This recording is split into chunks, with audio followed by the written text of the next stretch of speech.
ಶಾಂತಿ, ಮನೋಜ, ಎಲ್ರು ಅವ್ರಿಗೆ ಬನ್ನಿ. ಸೂರ್ಯ ಏನೋ ಮಾತಾಡ್ಬೇಕಂತೆ, ಬನ್ನಿ.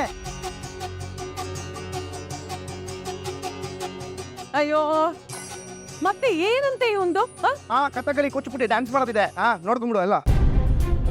ಅಯ್ಯೋ, ಕ್ಯಾಬ್ ಡ್ರೈವರ್ಗೆ ಈ ಆಟ ಆಡ್ತಾನೆ. ಇವನೇನಾದ್ರೂ ಮಿನಿಸ್ಟರ್ ಆಗೋಗಿದ್ರೆ ನಮ್ಮನ್ ಸಾಯಿಸೇ ಬಿಡ್ತಿದ್ದ. ಲೇ, ಇವಳೆ ಮೈಕಲ್ ಜಾಕ್ಸನ್ ಆಡ್ದಂಗೆ ಆಡ್ತೀಯಲ್ಲೋ. ಅಮ್ಮ ಹೇಳ್ದ ನೀನೇನಾದ್ರೂ ಮಿನಿಸ್ಟರ್ ಆಗ್ಬಿಟ್ಟಿದ್ರೆ ನಮ್ ಕತೆ ಗೋವಿಂದ. ನಾನು ಯಾವ ಮೈಕಲ್ ಜಾಕ್ಸನ್ ಅಲ್ಲ, ಬಾಕ್ಸರ್ ಟೈಸನ್ ಅಲ್ಲ, ಮಿನಿಸ್ಟರ್ ಅಂತೂ ಮೊದಲೇ ಅಲ್ಲ. ಲೇ ಕಿತಾದವನೇ, ನಿನ್ನ ಬಗ್ಗೆನೇ ಹೊಗಳೋದಿಕ್ಕೆ ಹೊಗಳೋದಿಕ್ಕೆ ಬಂದಿರೋದು ನಾನು ನಿನಗೆ. ಏನೇ ಅದು ನೀನು ಹೇಳ್ತಾ ಇರೋದು ಕೇಳಿದ್ರೆ ರಾಯರು ಮತ್ತೇನೋ ಘನ ಕಾರ್ಯ ಮಾಡ್ಕೊಂಬಂದಾಗಿದೆ. ಅವು ಕಣಪ್ಪ, ಇವನಿಗೆ ದೊಡ್ಡ ದೊಡ್ಡ ಪೊಲೀಸ್ ಆಫೀಸರ್ಗಳು ಪರಿಚಯ ಇದೆ ಅಂತ ಅನ್ಸುತ್ತೆ. ಇವನೇನ್ರಿ ಇವನು? ದಿನ ಈ ಮನೇಲಿ ಏನಾದ್ರೂ ಒಂದು ಗಲಾಟೆ ಇದ್ದೇ ಇರ್ಬೇಕಾ ಇವನಿಗೆ? ಸೂರ್ಯ, ನೀನು ಏನು ಹೇಳಬೇಕು ಅಂತಿದಿ ಅದನ್ನು ನೇರವಾಗಿ ಹೇಳಪ್ಪ. ಅಪ್ಪ, ಇವನಿಗೆ 4 ಲಕ್ಷ ದುಡ್ಡು ಹೆಂಗೆ ಬಂತು?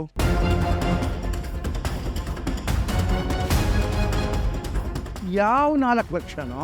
ಮೊನ್ನೆ ನಾವೆಲ್ಲ ಇಲ್ಲೇ ಕುತ್ಕೊಂಡು ಹುರುಳಿಕಾಯಿ ಪಲ್ಯ ಬಸ್ತಾರು ವಾಂಗ್ಕೋತಾ ಇದ್ವಲ್ಲ, ಆವಾಗ ಈ ಪೌಡ್ರಮ್ಮ ಅವ್ರ ಶೋರೂಮಲ್ಲಿ ಇಷ್ಟೊಂದು ಲಾಭ ಬಂತು ಅಂತ ಅಂದ್ಬಿಟ್ಟು 10,000 ರೂಪಾಯಿ ಸಕ್ಕರೆಗೆ ಬಕ್ಷಿಸ್ಕೊಟ್ರಲ್ಲ, ಆ ದುಡ್ಡು ಹೆಂಗ್ ಬಂತು ಅಂದ್ರೆ ಆವತ್ತೇ ಹೇಳಿಲ್ವಾ ನಿಮಗೆ? ಶೋರೂಮ್ ಅಲ್ಲಿ ಪ್ರಾಡಕ್ಟ್ಸ್ ನ ಸೇಲ್ ಮಾಡಿ ಬಂದಿರೋ ಲಾಭ ಅದು ಅಂತ. ಏನ್ ಅದನ್ನೇ ಪದೇ ಪದೇ ಕೇಳ್ತಿರ್ತೀರಾ? ಪ್ರಾಡಕ್ಟ್ಸ್ನ? ಅಂದ್ರೆ ಈ AC, TV, washing machine, fridge ಇದೆಲ್ಲ ಮಾರಿ ಬಂದಿರೋದು ಅಲ್ವೇ? ಏನ್ರಿ ಇವನ್ ತಲೆಗೆ ಏನಾದ್ರು ಏಟಾಗಿ ಹಳೆದನ್ನೆಲ್ಲ ಮರ್ತೋಗಿದ್ದಾನ ಹೇಗೆ? ಯಮಿನಾ, ಮೊದ್ಲು ಗಂಡನ್ ಕರ್ಕೊಂಡು ಹೋಗಿ ಯಾವ್ದಾದ್ರು ದುಡ್ಡೇ ತಗೊಳ್ದಿರೋ ಆಸ್ಪತ್ರೆಗೆ ಸೇರ್ಸು. ನಾವೇ ರಿಸ್ಕ್ ತಗೋಬೇಕು ಸಕ್ರೆ? ಆಂಬುಲೆನ್ಸ್ಗೆ ಒಂದು ಫೋನ್ ಮಾಡ್ಬಿಟ್ರೆ ಸಾಕು, ಅವರೇ ಬಂದು ಕರ್ಕೊಂಡು ಹೋಗ್ಬಿಡ್ತಾರೆ. ಹೇಗಿದ್ರು ಇನ್ನೊಂದು ಸ್ವಲ್ಪ ಹೊತ್ತಲ್ಲಿ ಮನೋಜನ ಅಲ್ಲೇ ಮಲಗಿಸ್ಬೇಕಲ್ವೇ? ಯಾಕೋ ನಾನೇನೋ ಮಾಡ್ದೆ? ಯಾಕೆ ಹೊಡಿತೀರಾ? ಇರಮ್ಮ, ಇದನ್ನು ನೆಟ್ ಪ್ರಾಕ್ಟೀಸ್ ಅಷ್ಟೇ, ಇನ್ನು ಮ್ಯಾಚೇ ಶುರುವಾಗಿಲ್ಲ. ಸರಿ, ಇರಿ ಆಯ್ತು.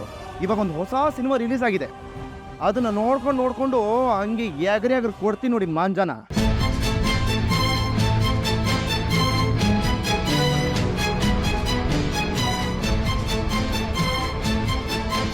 ನಾವೆಲ್ಲರೂ ಮೂವಿಗೆ ಹೋಗ್ತಿದೀವ ಸೂರ್ಯ ಅವರೇ, ಅದಕ್ಕೆ ಕರೆದಿದ್ದು. ನಾವೆಲ್ಲಿಗೂ ಹೋಗ್ಬೇಕಾಗಿಲ್ಲ ಮೋಟ್ಬಿಟ್ಟಾಯಿ, ಆ ಸಿನಿಮಾ ನನ್ನ ಫೋನಲ್ಲೇ ಇದೆ. ನೋ, ಪೈರಸಿ ಮಾಡಿ ಮೂವಿ ನೋಡೋದು ತುಂಬಾ ದೊಡ್ಡ ತಪ್ಪು. ಒಂದ್ ಮೂವಿ ಮಾಡೋದಕ್ಕೋಸ್ಕರ ಇಂಡಸ್ಟ್ರಿ ಅವ್ರು ಎಷ್ಟು ಕಷ್ಟಪಡ್ತಾರೆ ಗೊತ್ತಾ ನಿಮ್ಗೆ? ಮೈಕಮ್ಮ, ಇದು ಬೇರೆ ಯಾರೋ ಶೂಟ್ ಮಾಡಿರೋ ಸಿನಿಮಾ ಅಲ್ಲ, ನಾನೇ ಸ್ವತಃ ನನ್ನ ಫೋನಲ್ಲಿ ಶೂಟ್ ಮಾಡಿರೋ ಸಿನಿಮಾ, ಗೊತ್ತಾ? ಇದರ ರೈಟ್ಸು ನಾನು ಒಬ್ಬನ ಹತ್ರನೇ ಇರೋದು.